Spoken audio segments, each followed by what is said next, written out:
बात है सन 2004 की। तो ये है कराटे मास्टर और नीला के पापा भी, और ये है नीला जो कि एक लड़के से पिट के अपने घर आई होती है, रो रही होती है।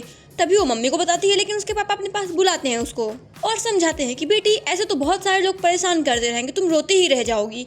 इसलिए उसे जूडो कराटा सिखाते हैं और तभी वो पूरे मन से सीखती है। और फिर जिसने उसको तंग किया था उसको जाकर वो जूडो कराटा की मदद से हरा देती है। और एक रोज वो टीवी देख रही होती है अपने चाचा के साथ, जिसका मेडिकल शॉप होता है चाचा का। नीला जूडो कराटे बहुत अच्छे से सीख लेती है और वो बहुत सारे प्राइज भी लेती है। नीला अपने चाचा से पूछती है कि चाचा, पापा को जूडो कराटा किसने सिखाया है? चाचा बताते हैं कि तुम्हारे नाना ने सिखाया है और तुम्हारे पापा सिर्फ एक मैच हारे थे, पता है किससे? तुम्हारी मम्मा से। उसकी मम्मा तो कराटे की धुरंधर रहती है और ये बात जान के नीला शॉक्ड हो जाती है। एक दिन एक मासूम लड़के को कुछ गुंडे परेशान कर रहे होते हैं, तभी उसका पापा आता है और गुंडों की पिट्टी पिट्टी कर देता है और उसको बचाता भी है और अपनी बेटी को समझाता है कि ऐसे ही सबकी हमेशा हेल्प करनी चाहिए, चाहे हम उसे जानते हो या ना जानते हो। क्योंकि मेरी एक बहन थी नीला, अगर उसकी कोई हेल्प करता तो आज वो जिंदा होती और इसी के नाम पे मैंने तुम्हारा नाम रखा है, क्योंकि मेरी बहन का नाम नीला था। और तभी वो अपनी बेटी से प्रॉमिस लेते हैं कि तुम हमेशा सबकी हेल्प करोगे, चाहे उसे जानती हो या ना जानती हो। और फिर दिखाया जाता है 15 ईयर्स बाद एक बूढ़ी दादी अपनी हेल्प मांग रही होती है अपने लिए कि यार मेरी प्रॉपर्टी के लिए हेल्प कर दो, ऐसा वैसा करके।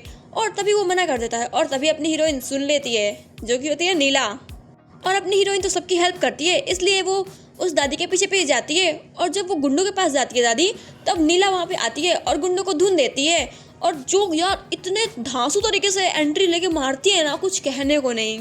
और जब दादी उससे पूछती है तुम मुझे जानती हो, तो वो बिना कुछ बताए ही वहाँ से निकल लेती है, क्योंकि वो उसे जानती ही नहीं होती है। और ये है एक रिपोर्टर जो सब जानकारी लेता है। उसमें से एक जानकारी ऐसी भी थी जिसमें एक गांव पे सब पूरे लोगों को हाथ काट के मार डाला था और उसके हाथों से अंगूठे से सारी प्रॉपर्टी हड़प ली थी। और इस कांड को करने वाला था मेन विलेन, और इसने नया भी कुछ सोच रखा था कि एक पूरे गांव को बर्बाद कर देंगे, वहाँ पे कुछ प्रोजेक्ट करने का, जिसे करने से उसको हजारों करोड़ों का प्रॉफिट होगा। लेकिन उसके लिए इसको रास्ते से खत्म करना होगा जो जानकारी लेता है। और इधर अपनी हीरोइन को जॉब भी मिल चुकी थी। वो देखने में इतनी मासूम लगती थी कि कोई समझ ही नहीं पाता था। और वो अपने चाचा की हेल्प भी कराती थी मेडिकल में, और साथ ही अपने पापा के साथ जूडो कराटे भी सिखाती थी। और कराटे में बच्चे कुछ ज़्यादा ही आने लगे थे, इसलिए उसके पापा ने एक पीछे बाथरूम के लिए गड्ढा भी खुदवाया था। ये क्यों बता रही हूँ, बाद में पता चलेगा आपको।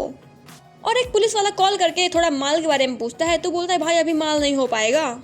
और तभी सीनियर पुलिस वाले की एंट्री होती है और उसकी वाइफ बोल रही होती है कि जल्दी आ जाना घर, हमारे बेटे का पीटीएम है। और वो अपनी वाइफ को बोलता है ठीक है। और इधर होती है ये टोपी, इसका नाम है। ये अपनी वाइफ को ऊट पटांग बोल रहा होता है, ये है चैन स्निकर। और गुस्से से बाहर जाके अपने फ्रेंड को कॉल करता है कि भाई मुझे एक गैंग में शामिल कर ले, बहुत चिक चिक करती है मेरी वाली। और इधर नीला को उसके सीट चेंज करने को बोला जाता है। नीला बोलती है ठीक है कोई बात नहीं, लेकिन जिस सीट में उसको एक्सचेंज कराते हैं वहाँ से वो मैनेजर लाइन मारता है। और इधर मेन विलेन खुदाई की परमिशन लेने के लिए आ जाता है, लेकिन वो उससे 1000 करोड़ रुपए मांगता है, वो भी वाइट में, जिसके लिए वो अपने साइड विलेन को फ़ोन करता है कि 1000 करोड़ रुपए का इंतजाम कर देना। और साथ ही दूसरे को कॉल करता है कि गुंडों को लगा के उसका काम तमाम करने के लिए। और तभी ये अपने कुछ गुंडे भेज देता है इनके घर। और जब ये लोग जाते हैं तब वो गुंडे घुस चुके होते हैं और उनकी मम्मी का खात्मा कर चुके होते हैं। जब ये लोग देखते हैं रोते हैं, तो पीछे से आके इनको भी गुंडे मार डालते हैं। और ये है विलेन, और दूसरा था मेन विलेन। इसको 100 रुपए का नोट देता है और बोलता है कि इसको दिखा देना तो तुमको व्हाइट में 1000 करोड़ रुपए मिल जाएंगे। ये 100 की नोट बहुत जरूरी थी। और इधर कुछ फंटर लोग ने सिलेंडर भी कर दिया होता है कि हमने उनको मारा है ताकि कोई फंसे ना।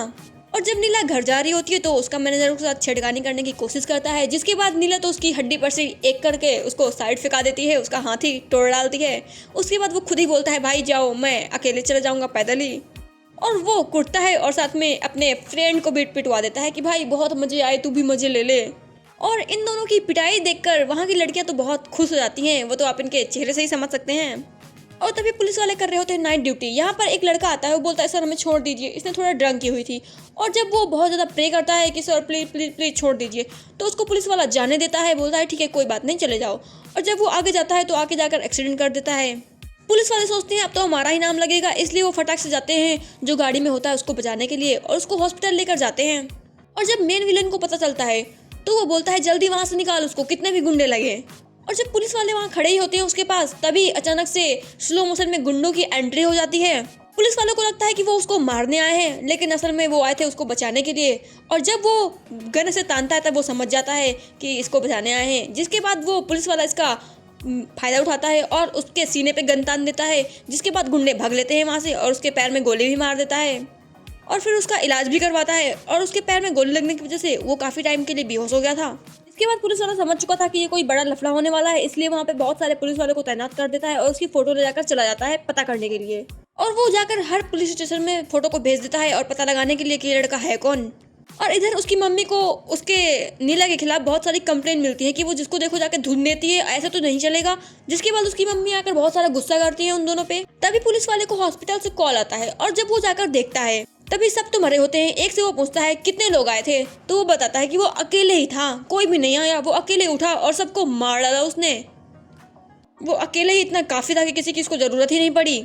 और विलेन तो भगकर गुंडे लोग के पास आ जाता है और उधर ही टोपी भी आया हुआ था गैंग में शामिल होने के लिए। और तभी उसके पैर से कुछ ज़्यादा ही दिक्कत हो रही थी, इसलिए वो डॉक्टर को फ़ोन करके पूछता है। तब डॉक्टर उसे कुछ दवा देता है और बोलता है बिना प्रिस्क्रिप्शन ये नहीं मिलेंगी दवा। तभी विलेन बोलता है कि जो ना दे दवा उसको चाकू दिखा देना। और तभी गुंडा टोपी को बुलाता है और बोलता है तू गैंग में शामिल होने आया है ना, चल पहले मेरा ये काम कर दे। उसको दवा लाने को बोलता है और बताता है कि जो प्रिस्क्रिप्शन मांगे उसको चाकू दिखा देना बस। इसके बाद वो दवा लेने के लिए निकल लेता है टोपी पहन के। इधर उसकी मम्मा बोलती है नीला से गुस्सा मत हो और मैं जा रही हूँ मेडिकल में। तभी नीला बोलती है मैं जाती हूँ मेडिकल में, पापा को आ जाने दो। और नीला मेडिकल के लिए निकल लेती है। और इधर टोपी भी आ गया होता है मेडिकल में, देखता है कि एक तरफ लड़की एक तरफ लड़का, तो वो लड़की की शॉप देखकर घुस जाता है लड़की की दुकान में ही और उसको दवा लाने के लिए बोलता है। तभी लड़की बोलती है ये बिना प्रिस्क्रिप्शन के नहीं मिलेगी। तभी वो उसको चाकू दिखाता है, जिसके बाद लड़की को गुस्सा तो आता है, मारने का मन करता है, लेकिन उसकी मम्मी का कॉल आ जाता है जो कि उसको बहुत डांटी होती है कि मारना नहीं किसी को। जिसके बाद नीला थोड़ा अपना गुस्सा कंट्रोल करती है और उसको दवा देती है। जिसके बाद वो जा रहा होता है, लेकिन उसको खुजली मची थी कुछ। वो रुकता है और चॉकलेट खाता है और लड़की को देखता है कि उसने चैन पहन रखा है और चैन स्निकर तो था ही, तो जाकर उससे जबरदस्ती चैन मांगने लगता है। और नीला मना करती है, लेकिन वो तो सुनता ही नहीं है। वो तो उसको मार खाने की चुल मची थी, इसलिए वो फिर नीला उसको जो मारती है ना ये करके, और मारने के बाद उसको पुलिस स्टेशन भी भिजवा देती है। और टोपी का वेट करते वहाँ गुंडे बैठे हुए थे कि अब आएगा अब आएगा। तभी टोपी उनको बाथरूम में जाकर कॉल करता है। वो बताता है कि मैं स्टेशन में हूँ और बताता है कि मेरे उसने दवा तो दे दी थी, लेकिन मेरे को चुल मची थी, उससे मैंने चैन मांगी तो उसने चिल्ला दिया और मारने को छुपा लेता है वो। जिसके बाद विलन बोलता है उसकी पूरी फैमिली को खत्म कर दो नहीं हम फंस जाएंगे। तभी गुंडा दूसरे से कॉल करता है और बोलता है कि फैमिली की जानकारी दे दे। और ये पगला सा एक को कॉल करके पूछता है, वो बताता है कराटे मास्टर, और पगला सा सुनता है हेड मास्टर, क्योंकि वहाँ पे इतना शोर हो रहा होता है। और हेड मास्टर सुनने के बाद वो उनके घर जाकर देखता है तो उनकी फैमिली तो बिल्कुल शांत सी लगती है, जिसको वो और इतनी शांत फैमिली देखकर वो अपने गुंडे को बताता है कि भाई बहुत ही बोरिंग और शांत फैमिली है, वो हेड मास्टर है। जिसके बाद वो गुंडा अपने भाई को बोलता है कि उनको जाकर फैमिली का काम तमाम कर दे। और तभी ये गुंडे लोग जाते हैं, बोलते हैं इतनी बोरिंग फैमिली के लिए सिर्फ 5 लोग काफी हैं, और वो गाड़ी से निकल लेते हैं मारने के लिए। और इधर वो लोग लड़ाई कर रहे होते हैं। उसकी मामा बोल रही होती कंप्लेन नहीं करनी है, शांति से जाओ और पुलिस स्टेशन में बोलो कि हम कंप्लेन नहीं करेंगे। और तो इसी बीच में गुंडे उनके घर में कूद फान के घुस लिए होते हैं उनको मारने के लिए, सभी छुप गए होते हैं।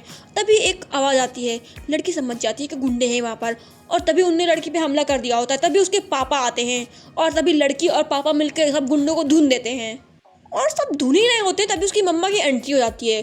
तभी वो गुंडे सोचते हैं इसकी मम्मा पे बदले लेते हैं, इसकी मम्मा पे अटैक करने जाते हैं। तभी इसकी मम्मा भी अपना रौद्र रूप दिखाती है और जो मारती है ना गुंडों को, मतलब देख के मजा आ जाता है। उसके बाद तीनों मिलके देखते हैं लाशें बिछ गई इधर। तो लड़की बोलती है 2 छुपे हुए हैं उनका क्या करें, तो उसके पापा बोलते हैं उनका भी काम तमाम करेंगे और बोलते हैं उस गड्ढे में जो खुदवाया था उसमें डाल देंगे। और उसकी मम्मी से बोलते हैं चलो अपना काम करते हैं। और तभी उनकी तो फट गई होती है डर से कि इनको कैसे पता चला, ये तो हेडमास्टर था।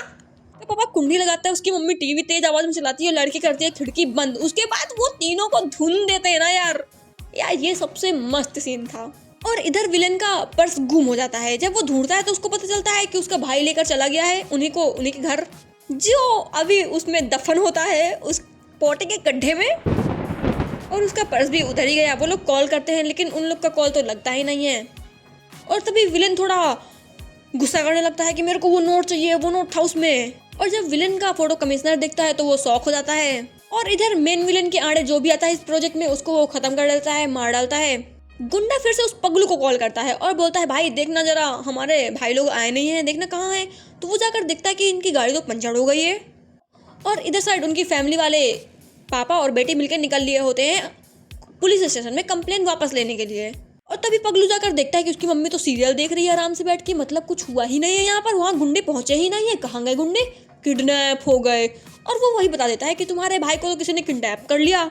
तो एक फंडर का कॉल आता है और वो बताता है कि भाई अपने यहाँ एक पुलिस वाला आया था और वो ऐसे ऐसा बोल के गया है, लग रहा है कुछ तो गड़बड़ है। और तभी उसको याद आता है कि सब लोग पुलिस की बात कर रहे हैं, मतलब पुलिस वाले ने उठाया होगा हमारे भाई को। और तभी वो एक फंडर को बोलता है कि जाके पुलिस स्टेशन में देख मेरे भाई लोग हैं क्या।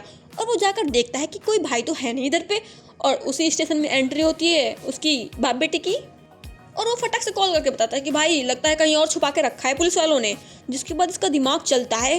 वो लोग कंप्लेन ले ही रहे होते हैं, तभी पुलिस वाले को आ जाता है कॉल उसी गुंडे का, जो बोलते हैं देख मेरे को पता है तूने मेरे भाई को किडनैप किया है और मैंने तेरी वाइफ को और बच्चे को उठवा लिया है। अगर तू मेरे भाई को नहीं छोड़ेगा तब तक मैं तेरी वाइफ और बच्चे को नहीं छोड़ूंगा। और उन पर जुल्म करता है और वीडियो भी भेजता है उसी पुलिस वाले को, जिसको देखकर पुलिस वाले की फट जाती है। वो बोलता है भाई मैंने तेरे भाई को नहीं लिया है। तो वो गुंडा बोलता है मेरे को पता है, टोपी ने सब बता दिया और इसीलिए तूने मेरे भाई को किडनैप कर लिया है, और फोन ही फेंक देता है। जिसके बाद पुलिस वाला का पारा हाई होता है, वो टोपी की पिट्टी पिट्टी करता है और बोलता है कि उसका भाई कहाँ है बता यार। इसके बाद टोपी तो कसमें खाने लगता है कि भाई मैं उसके भाई को नहीं जानता। पुलिस वाला आके पूछता है कि क्या हो गया सर। तो वो बताता है कि मेरे वाइफ और बच्चे को किडनैप कर लिया है। इसके बाद बाप बेटे तो समझ जाते हैं। इसके बाद मेन विलेन को कॉल करके बोलता है कि देख यार मेरा मैनेजर आ रहा है, उसको 100 का नोट दे देना। और वो हाँ तो बोल देता है, लेकिन उसके पास तो 100 का नोट था ही नहीं। और इन लोगों ने उनके सारे फोन फेंक दिए थे तालाब में और चले गए थे घर को। और तभी कमिश्नर कॉल करता है पुलिस वाले को और बताता है कि भाई जिससे तूने पंगा लिया है ना वो बहुत ही पूरा चीज़ है। वो पहले ही 15 लोग को मार चुका है, 15 पुलिस वालों को। उसके खिलाफ कोई कुछ कंप्लेन तक नहीं करता है। और जो कि निकल लिया होता है अकेले ही सब कुछ दवा लेने, और वो काट पीट के दवा लाता है खोपड़ी अलग करके यार। और इधर फैमिली लोग सोच रहे होते हैं कि हम पुलिस वाले के बच्चे और वाइफ को कैसे बचाएं। तभी ये लोग पूछते हैं अपने एक स्टूडेंट से, जिससे मिलने के लिए उसका पापा तो निकल लेता है। और ये लोग इधर तालाब में ही ढूंढते रह जाते हैं उसके भाई को। और तभी विलेन जाकर पूछता है पुलिस वाले से कि टोपी ने सब कुछ बता दिया है ना, और तभी तुम लोगों ने भाई को किडनैप किया है। तभी पुलिस वाला बताता है कि नहीं भाई हमने तेरे भाई को किडनैप नहीं किया और टोपी ने कुछ नहीं बताया। उस लड़की ने तो टोपी को उल्टा इतना धुन दिया था। जिसके बाद उसका दिमाग सनक जाता है विलेन का, और वो उनके घर पहुंच जाता है। समझ जाता है कि उनने ही कुछ गड़बड़ की है। यहाँ पे बेटी और माँ अकेली होती है। और तभी वो घुस जाता है घर के अंदर और वो देखता है सामान को, जिससे वो समझ जाता है कि पक्का इन्हीं लोगों ने कर्म कांड करा है। जिसके बाद नीला अपनी मम्मी से बोलती है कि पक्का इसको पता होगा उसका बेटा और वाइफ कहाँ है। और तभी उसकी मम्मा आवाज़ तेज करती है और वो खिड़की बंद करती है, और इस बार लड़का भी दरवाजा बंद करता है यार। और फिर दोनों नहीं तीनों फाइट करते हैं, यूं यूं यूं जो फाइट करते हैं ना एक दूसरे को सब धुनते हैं यार। और तभी उसके पापा को कॉल आता है कि अपने यहाँ का टीवी धीमा कर लो। तभी उसके पापा समझ जाता है और भागते हुए घर के अंदर आता है और देखता है उसकी वाइफ को मार पड़ रही है। और तभी वो भी एंट्री लेके मारता है, लेकिन लेकिन लेकिन लेकिन उसका पापा भी अंत में फिस हो जाता है, उसकी मम्मी भी फिस हो जाती है और सब तो बेहोश हुए पड़े रहते हैं। उसकी मम्मा बचती है। तभी उसकी मम्मा को मारने वाला होता है। तब भी यहाँ पे ना उसका चाचू जो धांसू एंट्री लेता है ना यार, मजा आ गया, देख के मजा आ गया। और फिर वो तीनों मिलके जो उसको मारते हैं ना, और इतना मारते हैं और उसको बंदी बना देते हैं, मतलब उसको पकड़ लेते हैं और उससे मार मार के पूछते हैं कि बता बता कहाँ है पुलिस वाले का बेटा और वाइफ। और वो तो मुंह खोल देता है। जिसके बाद ये पगला सा उसको गुंडे को कॉल करके बताता है कि भाई थोड़ा सा गलती हो गया था, वो हेड मास्टर नहीं कराटे मास्टर है। और इधर बाप बेटी भी आ लिए होते हैं उसकी छुट्टी करने के लिए, ग्लव्स पहन के, ताकि कोई निशान ना बचे। और फिर दोनों मिलके जो धुनते हैं यार, इतना मारते हैं ना, क्या धांसू मारती है यार लड़की। अभी खत्म करने वाले होते हैं उस गुंडे को, तभी पीछे से मैनेजर आता है, इसको भी मार खानी थी ना इसलिए। और फिर वो दोनों को बंदी बना के पूछते हैं बता क्या है। तभी गुंडा बताता है कि 100 का नोट चाहिए, और जब तक 100 का नोट नहीं मिलेगा तब तक गुंडा तुम लोग को छोड़ेगा नहीं। मेन विलेन हमसे भी ऊपर एक है। और ये बात सच है कि नहीं ये जानने के लिए अपने चाचू को फ़ोन करती है। और तभी उसके चाचू जाते हैं, खुदाई करके 100 का नोट निकालते हैं और बोलते हैं नीला सच में 100 का नोट तो है। तभी गुंडा बोलता है वो 100 का नोट दे दो और तुम लोग बच जाओ, मैं तुम लोग को जान बख्श दूंगा। जिसके बाद उसका पापा बोलता है नीला तुम बताओ क्या करना है। जिसके बाद नीला बोलती है उस नोट को जला डालो। गुंडा बोलता है तुम गांव वालों को जानते नहीं हो तो तुम उनके लिए जान क्यों दे रहे हो। तभी नीला बोलती है हम जो वाइफ और बच्चे को बचाने आए ना उनको भी नहीं जानते थे, तब 2 लोग के लिए इतना सब कुछ कर सकते हैं तो पूरे गाँव वालों के लिए क्यों नहीं। और दोनों मिलकर उनको मार डालते हैं। इधर ये कर रहा होता है पार्टी। और फिर नीला इन लोग को फ़ोन देती है कॉल करके पुलिस वालों को, और पुलिस वाले अपना वाइफ और बच्चे को आकर बचाता है और वहाँ पे उनको कोई नामो निशान भी नहीं मिलता कि किसने किसको मारा। जब ये टीवी चलती है, न्यूज़ देखता है मेन विलेन, तो वो सनक जाता है। तभी जिससे उसने परमिशन मांगी थी उसको कॉल आता है, बोलता है वो रात तक मेरे को 1000 करोड़ रुपए चाहिए वाइट में, वरना मैं परमिशन नहीं दूंगा। जिसके बाद विलेन का दिमाग सटक जाता है। इधर पुलिस वाले तो कुछ भी पता नहीं लगा पाते हैं। सॉरी रिकॉर्डिंग्स ये ले जाता है मेन विलेन और ये बाप बेटे को छोड़ के सब पे शक करता है और सबको उठवा लेता है। और तभी फैमिली वाले सोचते हैं क्या करें और उनके दिमाग में आइडिया आता है कि इसको मारते हैं और सबको खत्म कर देते हैं। और तभी वो विलेन को तो जिंदा ही दफना देते हैं। और इधर विलेन जब सबको धुनाई कर रहा होता है तभी उसको एक लड़का बताता है कि भाई मैंने देखा था वो बाप बेटी थे जिसने मारा था, वो यही बाप बेटी थे जिसको उसने एक साइड किया था, मतलब उनको ही नहीं पकड़ा था उसने। इसके बाद वो अपनी बुद्धिमत्ता पे हंस रहा होता है और बहुत सारे गुंडों को भेज दिया होता है उसकी फैमिली को मारने के लिए। जब वो पहुंचते हैं तो वहाँ पे होते हैं उसका चाचा और उसकी मम्मी, और मेन विलेन के पास पहुंच जाए होते हैं उसके पापा और उसकी बेटी। मेन विलेन देखता है ये तो वही है जो मैंने सीसीटीवी में देखा, और इधर उसकी मम्मी और चाचा मिलके सारे गुंडों को ढूंढते हैं और इधर उसके पापा और वो लड़की मिलके सारे गुंडों को ढूंढती है और मेन विलेन को बताती है कि मैंने तो तेरे 100 के नोट को जला दिया था। जिसके बाद वो आग बबूला हो जाता है और साथ ही उसको भी खत्म कर देते हैं और सारे गाँव वालों की रक्षा करते हैं वो लोग। और पुलिस वालों को तो पता ही नहीं चल पाता किसने मारा किसने क्या किया और मूवी होती है खत्म। सब्सक्राइब करना मत भूलना।